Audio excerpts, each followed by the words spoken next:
আসসালামু আলাইকুম ভাই, কেমন আছেন? ওয়ালাইকুম সালাম। কেমন আছেন মঈন ভাই? আলহামদুলিল্লাহ। মাশাআল্লাহ। আচ্ছা, শুভ সকাল। আপনার নাম কি ভাই, জানতে পারি একটু? আমার নাম হচ্ছে এম কে নাসির। আমি পর্তুগালে প্রায় 9 বছর ধরে থাকি। এখানে আহ, আসছি। প্রথমে আসার পর থেকে আমি ট্রাই করতেছি যে একটু মানে কমিউনিটির সাথে মিশা, এখানে বাঙালি কমিউনিটি যারা আছে তাদের সাথে এক্সপিরিয়েন্স শেয়ার করে আমি কিভাবে একটু ভালো কিছু করতে পারি। আলহামদুলিল্লাহ, আমি এই ট্যুরিস্টের জন্য যে পর্তুগালের যে সুভিনিয়ার আছে এটা নিয়ে কাজ করতেছি। এখন মোটামুটি আমরা সাকসেস, এবং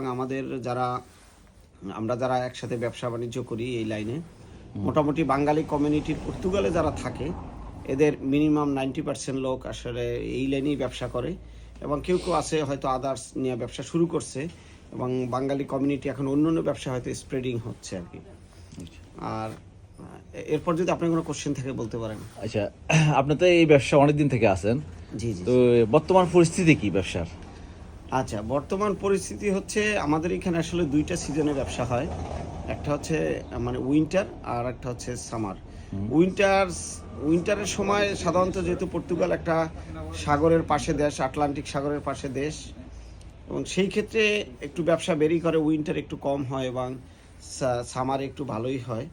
কিন্তু আমাদের যেটা এক্সপিরিয়েন্স হচ্ছে সেটা হচ্ছে এরকম যে এখন একটু ডাউন হবে, বাট মাশাল্লাহ আল্লাহর রহমতে সবাই মিলে আমরা ভালোই আছি, আমাদের এই বিজনেস কমিউনিটি। আর এখন যেটা পরিস্থিতি হচ্ছে, এখন হচ্ছে যাদের খুব হাই মানে ভালো স্পেস আছে যেই দোকানগুলা, ওরা একটু খুবই ভালো করতেছে, আগের মতোই আছে। আর যারা একটু মনে করেন যে একটু ডার্ক সাইড আছে, মানে ডার্ক সাইড মিনিংটা হচ্ছে যেখানে টুরিস্ট একটু উইন্টার কম আসে, হ্যাঁ, ওই এলাকাটা হচ্ছে একটু ব্যবসায় একটু ডাউন। বাট সামারে আবার সবাই ইনশাল্লাহ জাগ্রত হয়ে যায়, এবং ভালো হয়। এবং এখান থেকে বাংলাদেশি কমিউনিটি, আমি মনে করি যে মিলিয়ন কিনা জানি না, বাট হিউজ পরিমাণ রেমিটেন্স বাংলাদেশে পাঠায়। মাশাআল্লাহ। এবং এখানে কয়েকজন ব্যবসায়ী আছে যারা হচ্ছে বাংলাদেশে ইনভেস্টও করে, এবং বাংলাদেশ কমিউনিটির জন্য এটা ভালো যদি বাংলাদেশ গভর্নমেন্ট আমাদের ওখানে একটা অ্যাম্বাসির ব্যবস্থা করতে পারে বা একটা কিছু করতে পারে। এখানে মানে লোকজনদেরকে অনেক হেল্প হবে, এবং বাংলাদেশে আরও রেমিটেন্স পাঠাইতে পারবে ইন ফিউচারে। আচ্ছা, এখানে পর্তুগালে তো আমি জানি 80% মনে টুরিস্ট বাংলাদেশি, না? 80% ট্যুরিস্ট সব বাংলাদেশি, ঠিক আছে, কিন্তু বাংলাদেশিদের একটু সমস্যা আছে।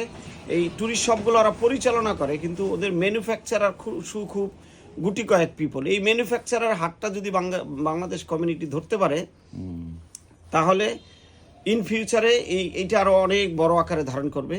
এবং আমরা যে জিনিসটা এখন ক্রয় করি বিভিন্ন দেশ থেকে, সেই জিনিসটা যদি আমরা নিজেরাই মেড করতে পারি, এবং এটা যদি আমাদের বাংলাদেশের গভর্নমেন্ট থেকে যদি কোনোভাবে কোনো হেল্প করে, অথবা অ্যাম্বাসি থেকে অথবা রাষ্ট্রীয়ভাবে যদি আমরা কোনো হেল্প পাই, তাহলে এই সেক্টরটা পুরা একটা মিনি বাংলাদেশের একটা মিনি বাংলাদেশের বিজনেস সেন্টার হয়ে দাঁড়াবে। এটা একটা ভালো একটা সম্ভাবনা, মানে দেশ গার্মেন্টসের মতোই। জানি না বাংলাদেশের গভর্নমেন্ট কতটুকু কিছু করতে পারে। আর ইন ফিউচারে এখানে হয়তো এখন লক্ষ লক্ষ বাঙালি আসতেছে, এদের যখন পরিবার পরিজন, তখন এই পর্তুগালে এই সাগরের পাশের দেশটা একটা সময় বাঙালি কমিউনিটি একটা বিশাল বড় আকার হবে, যেটাকে হবে আমরা মনে করি যে ইন ফিউচারে বাংলাদেশ একটা সেকেন্ড হোম হয়ে যাবে এখানে। যাক। আচ্ছা, এখানে টুরিস্ট হবে আর কি কি এমন প্রোডাক্ট আছে যে আমরা বাংলাদেশ থেকে সরাসরি ইম্পোর্ট করতে পারি? একটু দেখাতে পারবেন কাইন্ডলি? আপনাকে একটু আমি দেখাই। যেমন দেখেন, বাংলাদেশে এই যে সিরামিক যে ইন্ডাস্ট্রিটা আছে, এইটা আমি মনে করি বাংলাদেশের সিরামিক কোম্পানি যেগুলো আছে, আমি নাম বলবো না, কিন্তু অনেকগুলো কোম্পানি আছে যারা হচ্ছে যদি এখানে ইনভলভ হয়, আমরা কিন্তু অনেক ভালো কিছু করতে পারবো। হ্যাঁ, তারপরে হচ্ছে এখানে কিছু দেখেন সিরামিকটা আমরা বাংলাদেশ থেকে অনেক কিছু করতে পারি। তারপরে দেখেন এই যে মেটালের সেক্টরটা, এটা কিন্তু আমরা অনেকে বলি যে জিনজিরা, এটা হচ্ছে অ্যানাদার একটা ওয়ার্ল্ড, মানে মেকানিক্যাল ওয়ার্ল্ড। এখানে যদি এই জিনিসগুলা ওরা যদি দেখে, বা আমার মনে হয় বাংলাদেশটা খুবই কম খরচে বানাইতে পারবো। আরেকটা জিনিস হচ্ছে, আরেকটা সবচেয়ে বড় সম্ভাবনা, আপনি একটু এদিকে আসেন, দেখেন গার্মেন্টস সেক্টর। এটা হচ্ছে বা এটা যদিও পর্তুগালের একটা ট্র্যাডিশনাল, কিন্তু এইটা বাংলাদেশের যে গার্মেন্টস সেক্টরটা আছে, তারা কিন্তু অনেক ভালো একটা কাজ করতে পারবে। তারপরে আরো আছে দেখেন, এই যে টোটালি হচ্ছে গার্মেন্ট সেক্টর প্রোডাক্ট। এগুলো যদি বাংলাদেশ থেকে সরাসরি মেক করে আমরা এগুলো হেল্প করতে পারবো। যদিও অনেকগুলো প্রোডাক্ট বাংলাদেশে থেকে আসে, বাট কস্টিউম করা থাকে না, তারপরে হচ্ছে আমরা অন্য দেশে পাঠাই, কিন্তু সরাসরি এটা রেমিটেন্সটা মানে গার্মেন্ট সেক্টর থেকে যে রেমিটেন্সটা আসে এইটা যদি এরা ইনভলভ থাকে গার্মেন্ট সেক্টরে, তাহলে কিন্তু আমরা অনেক কিছু করতে পারি। এছাড়াও আছে যে যে জিনিসগুলো হচ্ছে, যেমন দেখেন শিল্পকলার যে কাজগুলো আছে, এই কাজগুলা এখানে বাঙালিরা মানে বাংলাদেশি কিছু কমিউনিটি এই জিনিসগুলো বানায়, বাট ওরা খুবই ভালো করতেছে। কিন্তু এরকম যদি আরো উদ্যোক্তা হয়, আপনার আরো একটা জিনিস আমি সবচেয়ে ভালো একটা জিনিস দেখাবো, সেটা হচ্ছে এই দেখেন এই যে কর্কের এই সেক্টরটা, এই যে একটা প্রোডাক্ট, এটা এই কর্কের সেক্টরটা কিন্তু পর্তুগালের একটা ইতিহাস।